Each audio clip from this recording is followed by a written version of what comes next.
Sedikitnya 4.145 tenaga kesehatan di Sumatera Selatan batal divaksin COVID-19 karena tak memenuhi persyaratan kesehatan.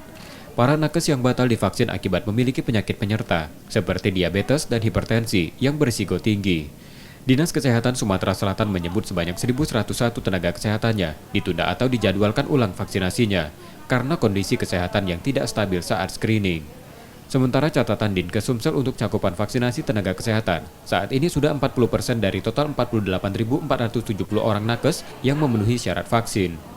Capaian tersebut meningkat dari pekan sebelumnya, yang hanya 18,69%. Dipengaruhi distribusi vaksin sudah merata ke 17 kabupaten kota. Ya memang benar, jadi cakupan vaksinasi untuk tenaga kesehatan kita baru 40% untuk posisi di kemarin ya, di hari Minggu kemarin di tanggal 7 ya. Nah itu beberapa banyak yang tunda memang, sekitar 30% dari cakupan itu tunda. Karena vaksinasi COVID ini tidak bisa diberikan pada orang yang komorbid. Salah satu tenaga kesehatan kita komorbid yang paling banyak yaitu hipertensi. Kemudian ada juga yang DM, namun untuk alasan yang bukan komorbid yang terbanyak adalah ibu menyusui.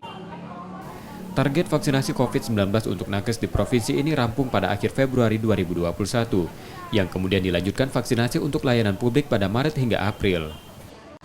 Reski Oktora, Muklas Diferensial, Kompas TV, Palembang.